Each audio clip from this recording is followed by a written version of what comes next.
Okay, alright. Isang umaga, tanghali at gabi po sa ating lahat dyan sa Pilipinas at sa buong mundo guys. Eto na naman tayo guys, updates tungkol sa Kimpaw ganap working day. Okay, alright. Fine po dito sa ating mga legit na sources guys. Nakadepende po tayo sa mabinabalita natin na kung saan po ay tinatanong natin kung anong mga balita patungkol sa ating paborito sa buhay. Walang iba kundi ang Kim Pao Update. Pasok!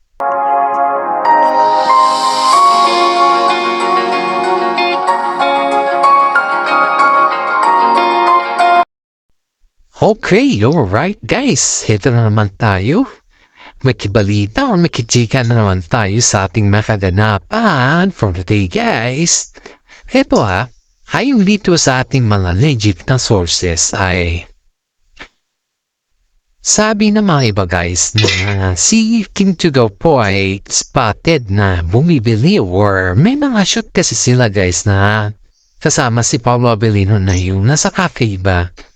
Bumibili sila ng mga, alam mo na, kasali kasi yun sa kanilang shooting guys, kung coffee ba. Saka napakasimple ni Paul dun. Yun yung, dito mo makikita na si Paolo Avellino ay kahit ano po yung kanyang isusuot, ay talagang normal na yun sa kanya. Kumbaga ba is, ang dami ng mga taong nakakakita kay Paolo Avellino na kabisado na nila yung kanyang formahan. Kaya hindi naman lingid sa kalaman ng iba na si Paolo ay mas pabor siya sa mga simpleng damit, simpleng style as long as na komportable siya. Yan po yung karamihan na attitude ni Paolo Avellino pagdating sa kanyang formahan at as long as malinis siya, okay siya, ay wala na yun. Yun lang kay Paolo Avellino. Hindi kagaya po ng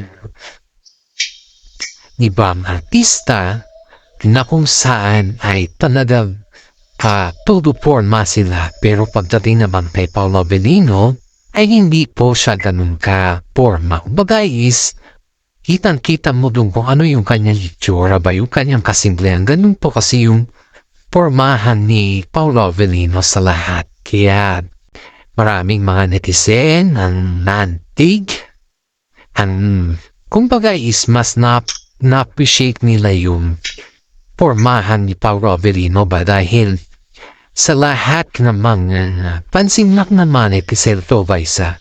Sa lahat ng mga male celebrity ay yung talagang tinitignan nila ay yung kanilang forma ba. Pero si Paolo Avellino kasi okay na sa kanya yung forma niya as long as na comfortable siya. Saka may limit kasi siya sa mga manunawal na damit. Doon kasi siya comfortable guys. Kaya hindi naman natin pwedeng sabihin na iwasan na yun or tanggalin na yun kasi nga po alam naman ko na hindi ba? Eh marami dito guys mga netizen na nagsasabi na si Paolo Avellino ay napakasimple. Kasali na po dyan si Kim Chiu guys.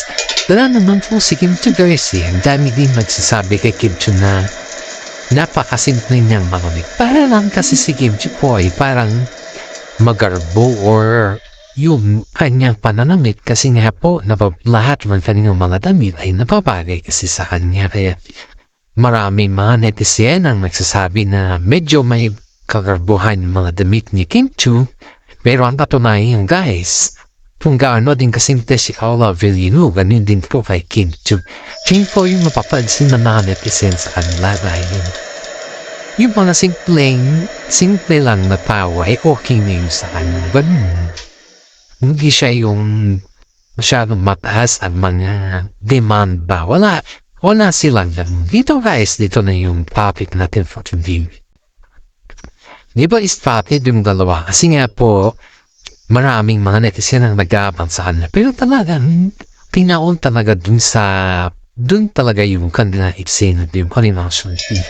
Isipin ninyo guys habang nagsushoot yung dalawa, ang dami mga netizen po ang humanga sa kanila dahil sa pag-shoot pa ng nilang dalawa, hindi mo sukat akalain na ganun pa na sila ka-approaching sa kanilang mga fans. Yung, syempre kailangan mo na sikat ka na, di ba? Sipin mo yung kasikatan mo kasi sometimes nabibigay din yan ng tilikiro ba? Sometimes hindi naman lahat. Kumbaga, I mean is yung siyempre sobrang sikat ka, dami mo na mga fans na naaaliw na sa'yo. Ganun ba? Sometimes yung buhay mo dyan, kailangan mga di may mga bodyguard or may something na personal na ganon dahil nga sa labas ng showbiz hindi mo expect kung ano yung mga possibilities kasi sobrang sikat ka na, di ba? Yan yung mga sinasabi ng mga ibang sikat sa mga going to sikat pa lang na artista dahil tingnan mo ito guys sa sobrang simple nila Kim Chiu at saka si Paolo Avellino, bihira lang yung gumagawa sa kanila ng kabastusan sa mga fans. Di ba kansinin nyo ba yan guys? Kasi halos yung mga sikat kasi na sobrang sikat nababastusan sila Pinabastos sila ng mga fans. Pero ito dahil nga po sobrang simple nila, halos nandyan na sila, ganon, ay dito mo makikita yung tinatawag na respeto sa kanila. Kaya po nung nagkaroon ng mga taping sila at napaon dun sa mga spotted sila ba sa track na yung may cafe, yung pang business ka talaga. Dito mo nakikita yung hapot sa born respeto at higit sila kung kabaitan nila sa mga hindi sila yung tao na yung nang iisnab ba? Kasi karamihan sa mga artista pag sikat ka nang iisnab ka na, hindi mo na alam yung ano na yung mga pwede mong gawin or sa play, may mga pride ka na din yan sikat ka na masyado, yun yung hinisip ng mga ibang artista na sikat. Yung mataas na rin po sa madaling salita, mataas na rin po yung kanilang pride chicken. Pero sa dalawang ito guys, ang dami nagsasabi na dami din nakukumpara sa kanila kung ano na yung level nila. Pero yung level nila guys is napakasimple at napaka-respetable yung mga tao. Ay pansin ang daming mga fans na napukumpara sa kanila pero which is very true. Nga po yung mga management dito ay sobrang hangang-hanga sa kanila at botong-boto sa kanila. You know guys, may bago tayong chika for today. Si Paolo Avellino pala is freelance. So ibig sabihin pala yung pwede siya magtrabaho sa ibang network. Si pala freelance pala siya, wala pala siya management. Wala siyang direct. Wala siyang na nagkahawak sa kanya kung baga is free or solo artist siya parang wala pala siyang management. Pag freelance ka pala, pwede ka pala anywhere. Pwede ka dito, pwede ka dyan. Yun pala yung pwede pa kanya. Kaya pala ganun si Paolo Avellino. Pwede sa lahat ng network. Kahit sinong babae, basta importante. Kaliding-liding at maayos yung kanyang trabaho. Yun pala si Paolo Avellino guys. Ganun pala siya. Marami dito guys ang masasabi na si Papo ay parang naging matured siya. Ang observe nito kay Kim Chiu, ang observe nila kay Paolo Avellino sana yun guys is mas lalo siyang naging matured nung nagkatambal sila ni Kim Chiu. Kumbaga is lalo siyang naging tapay. Nalaman na niya yung buhay o yung tinatawag na saan ba siya, yung tinatawag na yung reality ng nagtatanong sa kanya. Reality yung pinakita na sa kanya kung ano yung totoong tao na siya ngayon. Baga, hindi na siya like before na medyo may something na baby pa. Parang kumbaga hindi pa siya mature. Pero sa ngayon nung nasa kanya na si Kim Chiu, ang pansin ng mga netizen ay nagkaroon ng maturity si Paolo Avellino. Kaya Sabi nga ng mga iba sa kanya na ang dami ng mga Pilipino or ang dami ng mga fans ang nakakapansin kay Paulo na nagmamature na siya. Yung Paulo noon na hindi pa siya mature nung nakikita mo pang ganun may mga hindi naman sa bastos ba, hindi wala naman sa bastos yung hapa ni Paulo ng bastos, pero yung ang layo lang kasi ni Paulo sa ngayon at sa noon, yun yung napapansin ng mga netizen, malayo lang kasi yung buhangit sa kanan, yung pansin nila. Pero kung tutuusin nyo guys, ang laki ng epekto yung pagkakaroon ni Kim Chiu kay Paulo Rebellion. Yung pag-handle ni Kim Chiu kay Paulo, ang laki ng dyan mo makikita talaga yung finishing product nilang nanangoy. Yan makikita. Kaya sabi ng mga netizen dito, sabi ng mga netizen na sana nga magkaroon ng mga naniligayang magkaroon ng mga ending or maniligayang araw yung dalawa kahit papaano ay para maibsan naman or magkaroon ng sabi yung banding ba. Kasi this 2025 guys, may bago na naman sila ng V.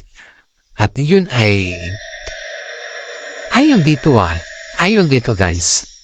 Hindi natin pero hindi pa ito sobrado. Pero naririnig lang po natin ito sa loob ng showbiz. But kasi ito guys, kumbaga hindi pa naman bloom. Or hindi pa naman ito malakas sa kwangan. Kumbaga, pinag-iisipan siya lamang.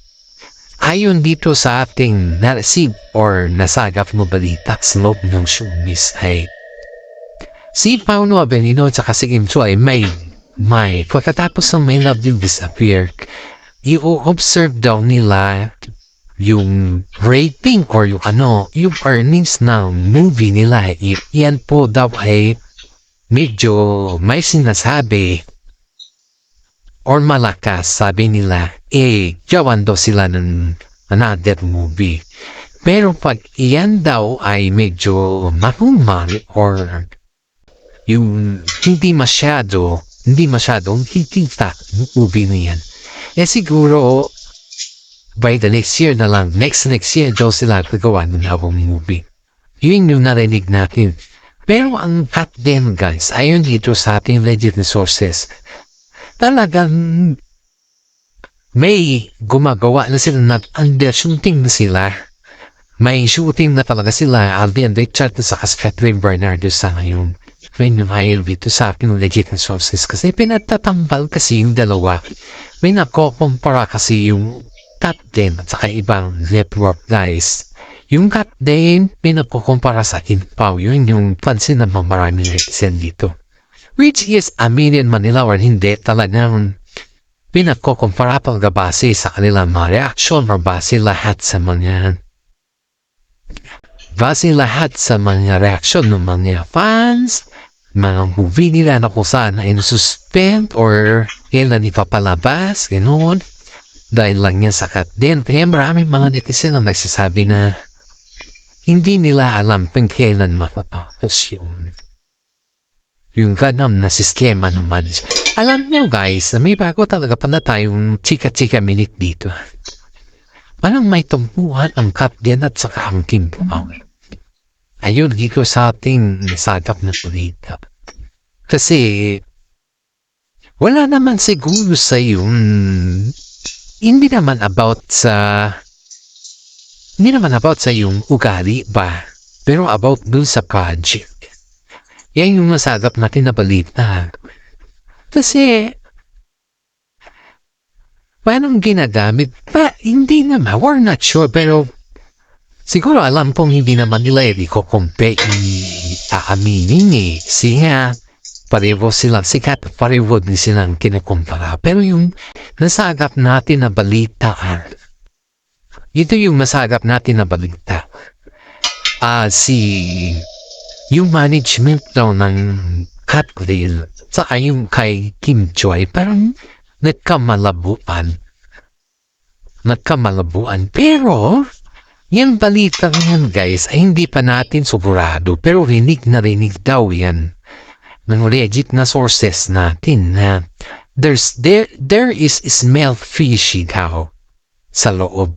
Pero, siyempre, sa business kasi, sa softmed, alangan naman na ipakita mo sa publiko, di ba, na may alitan kayo, lalo kayong ma-intriga pag ganun. Kaya parang kumbaga plastika na lang daw yung nangyayari. Yan yung sabi, plastika na lang daw yung nangyayari. Siguro, pwede din. Siguro, hindi. Ganun na lang natin kasi hindi naman natin pwede sabihin na, oo, at kung ano na yung nangyayari ba, di natin masigurado eh. Pero yan daw yung rinig sa loob ng showbiz na tinatago ng mga iba. Pakiramdam po din guys is may katotohanan yan. Kasi nung time daw na magkanya, di ba yung halos may issue noon na patungkol sa movie na sinuspend nila kay Kila Kim Pao. Tapos promote yung movie nila at din. Parang doon daw ata nag-start yung may konting alitan.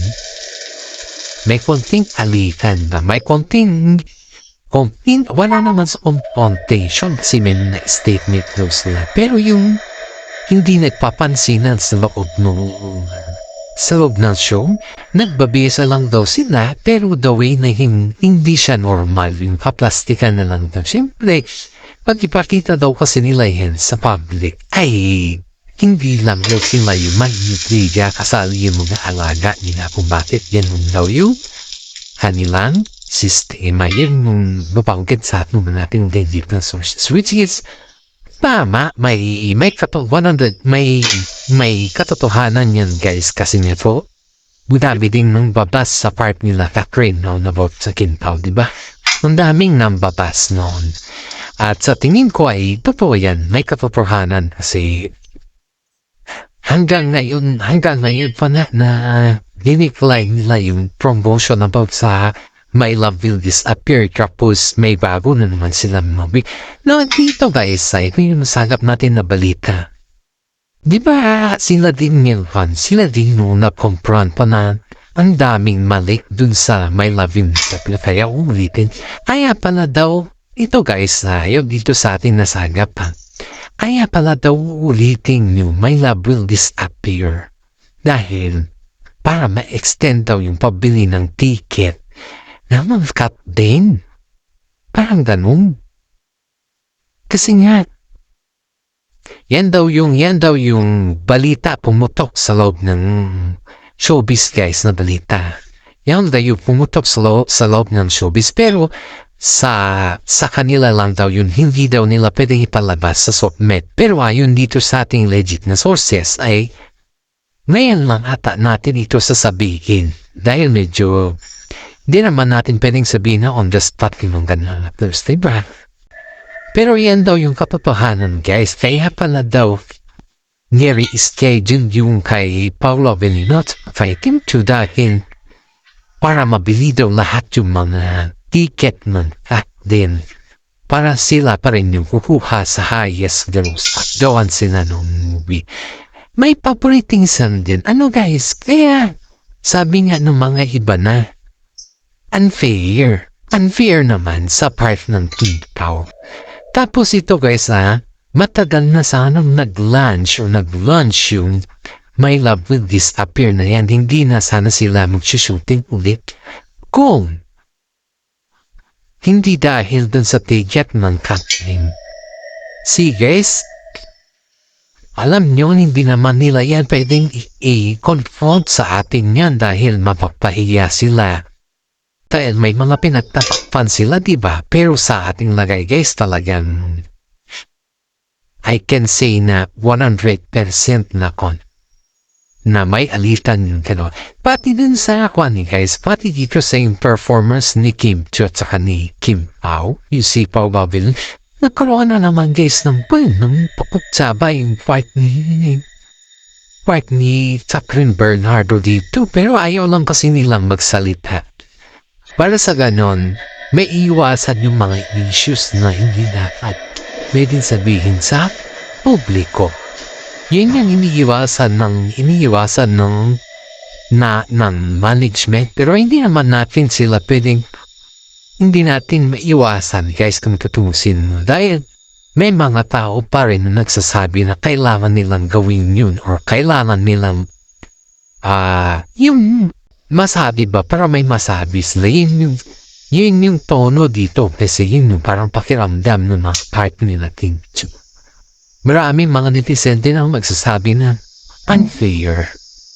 Pero dito sa tingin ng mga iba kasi guys, dito sa tingin ng part nila Kat din at saka si Catherine Bernardo, parang pinapakita kasi dito na yung mas malakas ang Kat din kumpara sa Kim Pao. Dahil nga po pagdating pa lang daw sa movie is dami na daw bumibili ng ticket. Pero may mga nagsasabi din na totoo naman na gusto nilang masold out ang ticket kasi sayang naman.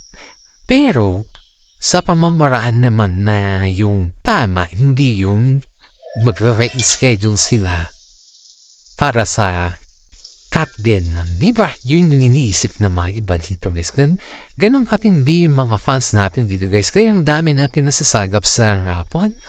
Dami natin nasasagap na issues patungkol sa kanila. Pero ang tingin kasi na mga iba is parang